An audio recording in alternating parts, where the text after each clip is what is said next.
thus brings in justice, he would often becomes what we popularly call as devil's advocate and not the social engineer. Right. Thus, attitudes become important. Coming to the interesting question that you posed, how do you assess it? It is so internal. Right. In the course of assessments that we Exactly. introduce, Yes. if somebody who sat as a mediator, who heard both parties, he used all knowledge and skills that he was equipped with in coming up with the settlement, whether he really believed in the course of his suggestions, in the course of his handling the case as a mediator, how did he handle ethical issues? How did he, remove himself away from the jargon that happens at the litigation? Right. The keen observation by the evaluator of his conduct would result in looking at value system. Like, if I may take an instance, if it is too abstract, if I may take an instance, this is the popular instance we take. There are some duties which a lawyer owes, an advocate owes. We call them duty to court, duty to society, duty to client, duty to colleagues, and so on. Right. If a client who has hired you comes to you and tells you, look, I have committed this crime, I have committed this murder, this is the weapon which I used, Right. this is the way I stabbed, this is the way in which the victim died, only at my instance. I am informed that the client should not lie before the advocate, a patient should not lie before the doctor. Doctor. Right. Thus, I am narrating the whole thing to you. I request you with the folded hands, you save me. This we call privileged communication. Right. This is called privileged communication because in trust that you will not leak it out. Rather, you will make your best effort to protect me. Right. The murderer has come and said this. This you cannot disclose it before the court as well. Right. Yes. When you are a lawyer, you have a duty towards your client. That information that he has given to you in confidence shall be kept confident, shall not be disclosed, is the duty you owe him. Right. You owe a duty not to keep the court in dark. You owe a duty towards society. Right. And so on. How do you balance these out? When we puzzle the students with conundrums like this, questions like this, we get to assess, for instance, whether he upheld his duty to the client higher and above other duties. Right. Did he leave the client to his plight and upheld the duty towards court and duty towards society, and he used the information that is given in confidence to punish him? How does he balance it out? Right. We check that, and there we see the attitudes. Maybe it's not the way of handling it. One way of handling it, I look at it, if I sit as a judge, to see how my student handles it. If he says, look, at the best, I as a lawyer would try to see if there are any defenses available to what you have done. I'll also try to see if there is any lesser punishment permissible in the eyes of law. All that help I do. If he takes this call, I would call him a social engineer. If he takes the other call, that we will figure out how we make the evidences hostile, witnesses hostile, how we interpret evidences wrongly, thereby you could be saved. Then I would call efficient, but what was that? I was saying, devil's advocate. Devil's advocate. Right. I think what I'm you sorry, have- it was a long story. You have used this word social engineering. I have always heard in other perspectives, Okay. but not in law perspective. Oh, is it? The first time I'm hearing that Okay, a okay. lawyer is a social engineer. Yes, And yes. here I always had the curiosity, but I think today is the right opportunity to ask, which is the lawyer's dilemma. Okay. So what happens is, suppose there's a terrorist attack. Yeah. Right. Now I know this person is a terrorist. There is a CCTV footage. Everyone knows it. But I am a government lawyer. Huh? Yeah. And government provides a trial. Yes. Right. You cannot Yeah, hold provides. anyone culprit. Correct. Right. Correct. Correct. Now I am a representative of a terrorist. Yes. How does my mindset work? On what basis I am representing knowing he's the culprit? Yes. I have seen live. Yes. How yes. does that work? That's the one we discussed so far. You have a right to reject the offer. The offer came from the client, Okay. the terrorist. Acha, that option is there. That to option reject the is offer. there. Your duty starts after you are engaged. Okay. Okay. If you are, for whatever reasons, if it doesn't go, you have a right to reject the offer. Right. Once you accept all these conflicting duties I was talking about, duty to client, duty to court, duty to society, That all starts. how best you handle it without making any duty to compromise. Right. There the skill lies. Okay.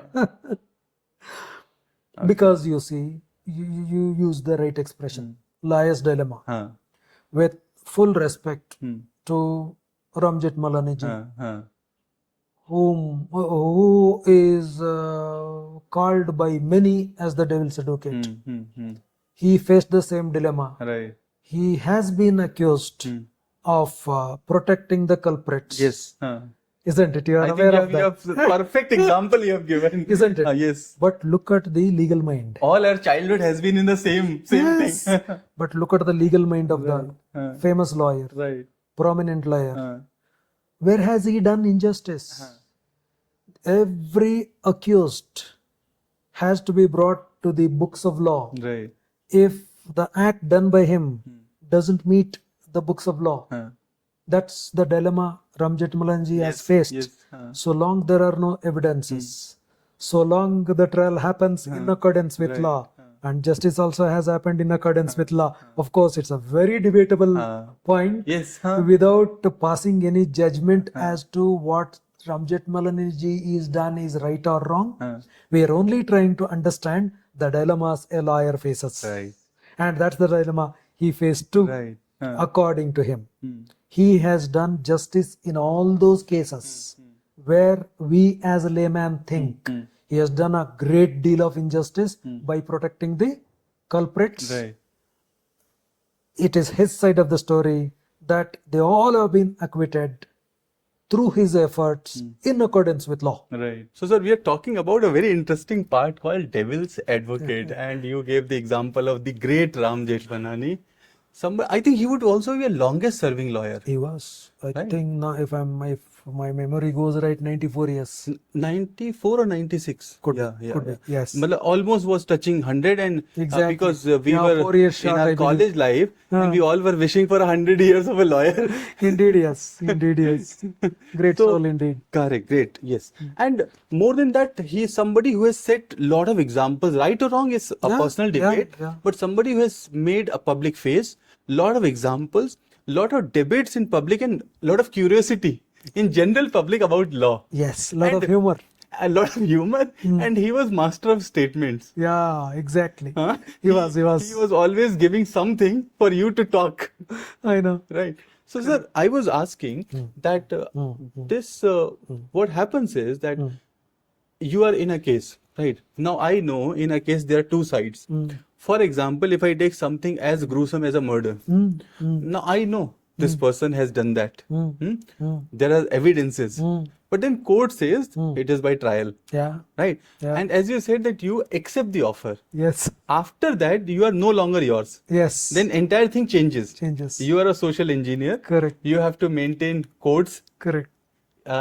side. You have to maintain the client side. Yes. And you have to maintain your side also. Correct. But how does that offer thing comes? What is the mindset in that offer Of the liar. of the lawyer? Yeah, that's why, you see, it is rightly said. lawyer's job is most intellectual when compared to other professions. Absolutely. 100% agree. And that would, make them balance out things, uphold the rule of law, the legal principle, and in the course of it, try to do justice, which often comes in accordance with law. The exposure of a lawyer to the subjects like philosophy, jurisprudence, I believe, would help them take a considered call on these dilemmas. Right. So what happens is there's also a general question or general public debate in law field is money and profession, right? So what happens is a lot of time, and we are seeing this, we see those examples, a lot of time we see that maybe this side is not right, but then we also know there is a court for that. So how does that money versus justice dilemma goes for the lawyers? Money that the lawyer has to make. Yes. And the justice. Yes. Okay. See, I don't believe in this, that justice is compromised for money by the advocates. It's not like that. It doesn't happen. Because I will tell you why it doesn't happen, why I feel it doesn't happen. Lawyer's money will come anyway. His fees will come anyway. Right. That's why we say, if you win the case, you have fees.